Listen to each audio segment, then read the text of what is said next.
गृहस्थ धर्म में जैसे है या जिनके पास बहुत अर्थव्यवस्था है, उनको चाहिए कि गौ सेवा से बहुत जल्दी शरीर पवित्र होता है, हृदय भी पवित्र होता है और गोविंद भी प्रसन्न होते हैं। यदि गावः प्रदक्षिणीर कार्या वंदनीया ही नित्यशः मंगलायतनम दिव्याः सृष्टास्त्वेता स्वयंभुवा। यदि गाय घर में पाली जाए या गौशाला खोली जाए और गौओं की सेवा की जाए, जिनके पास अर्थ है, भाव है, भगवान स्वयं श्री कृष्णचंद्र जी ने गौ सेवा स्वीकार की, गौवें चराई। गौओं की परिक्रमा करने से, जैसे आप प्रभु के बिहारी जी के मंदिर की 4 परिक्रमा करें तो जो फल आपको मिलेगा वही गाय की 4 परिक्रमा कर लें तो आपको प्राप्त हो जाएगा। गौ की प्रदक्षिणा से, गावः प्रदक्षिणी कार्या वंदनीया ही नित्यशः, जो रोज गाय को प्रणाम करता है और गाय की प्रदक्षिणा करता है तो भगवत प्रदक्षिणा का उसे फल प्राप्त होता है। जहां गौएं विराजमान होती हैं वो बड़ा पवित्र दिव्य तीर्थ स्थल माना जाता है। गौएं जहां विराजमान रहती, गौशाला में भजन करे तो कई गुना बढ़कर के प्राप्त होता है। स्वयं ब्रह्मा जी ने गौओं को दिव्य गुणों से विभूषित बनाया है। अप्यागाराणि विप्राणाम देवतायतनानि च यद गोमयेन शुद्ध्यन्तिम किम ब्रूमो हृदिकम ततः। गाय के गोबर से जहां लेपा जाता है वहां जिस देवता का आवाहन करोगे वही देवता आकर विराजमान हो जाएगा। अपवित्र भूमि में भी यदि गाय के गोबर का लेप कर दिया जाए तो परम पवित्र मानी जाती है। गाय बहुत पवित्र, जहां वो बैठती है, जहां वो मूत्र त्याग करती, गोबर त्याग करती, वो स्थान तीर्थ तुल्य पवित्र माना जाता है। भगवान जब गाय के पीछे पीछे चलते तो गोरा जोड़कर उनके मस्तक पर विराजमान होते, उनके मुखार बिंद पर विराजमान होते। बाल गोविंद के अनिष्टों को दूर करने के लिए गाय के पूंछ को उनके ऊपर से झाड़ा देते थे मैया। जब गुरु मंत्र वैदिक सिद्धांत से दिया गया था पहली बार, तो पंचगव्य पिलाया गया था। गोमूत्रम गोमयम क्षीरम दधि सर्पिस्तथैव च गवाम पंच पवित्राणि पुनन्ति सकलम जगत।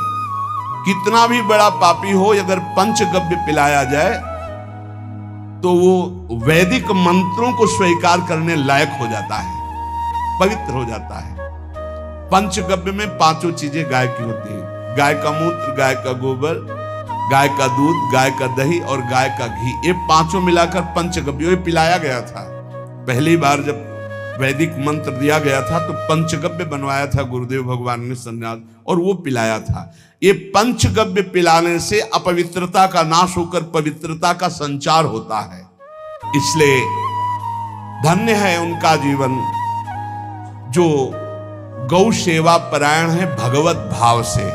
गाय में साक्षात भगवान का भाव रखकर गौ सेवा करते हैं। त्रसिता गौर गृहे बद्धा गेहे कन्या रजस्वला देवशास्त्र सन्निर्माल्य हंति पुण्यम पुराकृतम। यदि घर में गाय बंधी है और भूखी है और प्यासी है तो तुम्हारे सारे पुण्य नष्ट हो जाएंगे। अगर घर में रजस्वला कन्या बहुत काल तक है और उसका विवाह आप नहीं कर रहे हैं तो आपके सारे सुकृत नष्ट हो जाएंगे। यदि घर में ठाकुर जी विराजमान है, कर का पहनाया हुआ माला सुबह तुमने देख लिया तो तुम्हारे सारे पुण्य नष्ट हो जाएंगे, क्योंकि शयन कराते समय तुमने उतारा नहीं, अर्थात तुम सेवा में प्रमाद करते हो। तो देवतास्त्र सन्निर्माल्य हंति पुण्यम पुराकृतम। जैसे सुबह श्रृंगार किया तो रात्रि के शयन के समय वो हटा लेने चाहिए माले। जब हम शयन कराते हैं तो भले पुष्प शैया पे शयन कराएं पर माला नहीं धारण कराएं। श्रृंगार का माला अगर दूसरे दिन दर्शन किए क्यों पहने ठाकुर जी, तो तुम्हारे सुकृत नष्ट हो जाएंगे। गाय बंदी हो घर में, प्यासी है और भूखी है, तुम्हारे सुकृत नष्ट हो जाएंगे। तृषिता गौर गृहे बद्धा, क्योंकि तुम्हारे पास है, सेवा करना चाहिए। यो वै गाम प्रतिसिद्धेन्त चरंतिम च स्वत्रणम नरहा तस्य पूर्वे च पितरः कंपन्ते पतनोन्मुखा। यदि गाय हरी हरी घास चर रही कहीं और तुमने डंडा ऊपर प्रहार किया, लाठी मारी, तो तुम्हारे पितर खोपड़ी के बल नरक जाने के लिए तैयार हो गए। ये लिखा चरंतिम स्वम तृणम नरः तो तस्य पूर्वे च पितरः कंपन्ते पतनोन्मुखा। इसीलिए क्या भारत से कहीं किसी की तुलना हो सकती है, जहां गौ को माता की पदवी दी गई, जहां गौ को हम आराध्य देव के रूप में मानते हैं, आराधना करते हैं। गौ रक्षा, गौ सेवा, ये बहुत बड़ा इसमें छुपा हुआ है। स्वयं भगवान अवतरित होकर गौ जब गाय के रूप में पृथ्वी रमाती तो भगवान का अवतार हुआ है। बड़ा विचित्र समय आता चला जा रहा है कि अब आधुनिक यंत्रों की ऐसी सेवाएं हो गई बड़ी बड़ी कि अब ना बैल की जरूरत है, और ऐसे दूध की महंगाई बन गई कि अब देसी गाय 2 लीटर 3 लीटर 4 लीटर, और ऐसी इसी की 20-20 25-25 लीटर दे तो कौन देसी गाय को। गौओं का सेवा का भावना शास्त्र आज्ञा करता है कि जो प्रतिदिन अग्रग्रासे परोभावा कर्तव्यो भक्ति तोन्वहम अकृत्वा स्वयं आहारम कुर्वम नापनोति दुर्गतिम। जे ही तुम्हारे गृहस्थ में घरों में पहले होता था, अब तो भगवान जाने, जे ही पहली रोटी तवा में गई तो वो निकाल करके पक्की रखी जाती थी गौग्रास के लिए, पहला रसोई में। तो इसमें लिखा प्रतिदिन स्वभोजनम, पहले स्वयं भोजन न करके गाय के लिए ग्रास निकालना चाहिए। तो जिनके पास अर्थव्यवस्था जो गृहस्थ धर्म में है या जिनके पास अर्थ है, कुछ रोज 1 रुपया निकालो।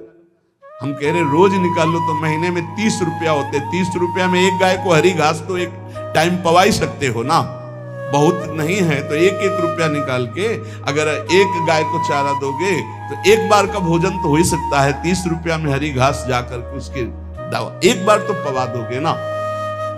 अग्रग्रासे परोभावा कर्तव्य भक्ति तोन्वहम, भक्ति पूर्वक गाय को एक ग्रास भोजन में 1 रोटी तो निकालना चाहिए गाय के लिए, ऐसा शास्त्र आज्ञा कहता है। जो ऐसा करता है तो अकृत्वा स्वयमाहारम कुर्वन् नाप्नोति दुर्गतिम, अपने आहार से 1 रोटी निकालकर गाय को देता है और स्वयं 3 रोटी भले पाले 1 रोटी गाय को दे दी तो बोले उसकी दुर्गति नहीं होगी, अर्थात उसके अंदर भाव बढ़ता चला जाएगा वो भगवान की भक्ति में। और तेनाग्नयो हुता सम्यक पितरश्चापि तर्पिताः देवास् पूजितास्तेन यो ददाति गवान्हिकम।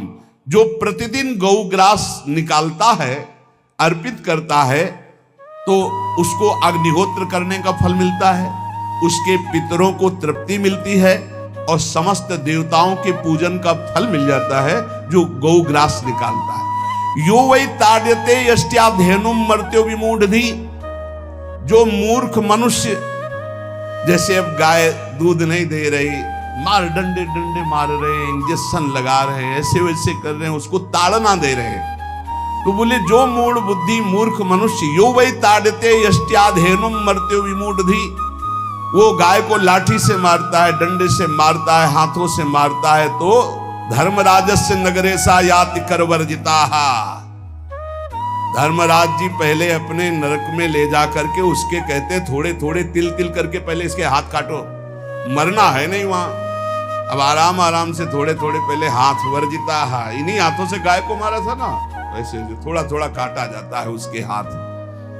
कर वर्जिता, उसके दोनों हाथ काट करके थोड़े थोड़े। यो वै दंसान वार्यति तस्य पूर्वे कृतार्थ काः नृत्यंत सवादिस्मास् तरिष्यति भाग्यवान। जो गौ के शरीर को स्नान कराता है, गौ के शरीर को कीट आदि से मच्छर आदि से रक्षा करता है और खूब अच्छा अच्छा पदार्थ गौ, केवल दूध के लोभ से नहीं, ये हम गौ सेवा की बात कर रहे हैं, ये कि नहीं वहां 10 लीटर दूध देती तो हाथ फेरो, जब दूध नहीं देती है तो चारा भी ठीक से नहीं दे रहे, और उसके ये स्वार्थी हो। गौ सेवा का बात नहीं, वो दूध का लोभी केवल व्यापार की बात करता है। गौ सेवा का तात्पर्य है गौ सेवा केवल। खूब बछड़े को पिला दिया प्रसाद रूप से, जो दूध मिला उसका अपने सेवन की, वो बात तो अलग है। अब बछड़े को तो जरा सा केवल पिन्हाने के लिए कर दिया और खूब सारा दूध लीटर में नाप करके जा रहा है, और उस समय तक तो खवाओ पियाओगे ही खूब अच्छे से। उसके बाद जब दूध देना बंद किया तो उसका आदर सत्कार खत्म, खोल के बाहर ऐसे वो प्लास्टिक खाते घूम रही है, तो ये गौ सेवा नहीं मानी जाएगी, वो स्वार्थ पूर्ति मानी जाएगी। जो सदैव गौ सेवा करता है, उसके डांस मच्छर हटाता है, स्नान कराता है, पीठ में हाथ फेरता है, उसके पूर्वज जो पितर होते हैं वो नाच पड़ते हैं, उनका मंगल होना शुरू हो जाता है कि हमारे वंश में गौ सेवक पैदा हुआ, बड़ा भाग्यवान है, और वो गौ के द्वारा हमें तार देगा, ऐसा भाव। गौ सेवा हमारे सनातन धर्म में बहुत बड़ा स्थान गौ सेवा का है। पर एक बात ध्यान रखें, इन सब सेवा का फल है भगवान के चिंतन में निरंतर वृत्ति डूब जाए। हमारी एक एक वृत्ति, एक एक क्षण भगवान के चिंतन में डूब जाए। अगर नहीं तो हम आपको उत्तर दे रहे हैं, क्या महाराज नृग जैसा कोई गौ सेवक हुआ है दानी? भागवत में पढ़ लेना, करोड़ करोड़ गायों को, करोड़ों गौशालाएं थी, एक दो नहीं। इसलिए कह रहे करोड़ों शब्द कि आप उसको कोई ज्यादा ना समझें। पृथ्वी के कोई भूमि के कण गिन सकता है, बारिश की बूंदे गिन सकता है, लेकिन महाराज नृग की गौएं जितनी दान की गई वो गिनी नहीं जा सकती थी, ऐसा वर्णन आता है। अरबों अर्बुद गौओं की सब स्वर्ण से अभिषिक्त करके ब्राह्मणों को दान करना।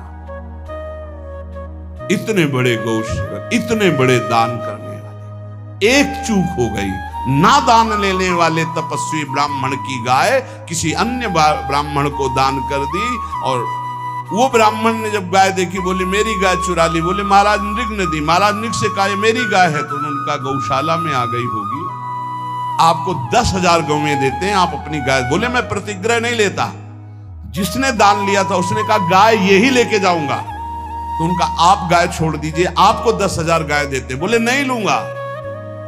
बस अनजाने के अपराध ने गिरगिट बना दिया था, कुएं का गिरगिट। पर भगवान बड़े कृपालु हैं, गौ सेवक थे, इसलिए गोविंद द्वारिकाधीश जी ने उनका उद्धार किया। सब साधन का फल है अच्युत भावना से युक्त होकर, भगवत भावना से युक्त होकर निरंतर भजन करते हुए सेवा परायण रहो, चराचर जगत की सेवा परायण।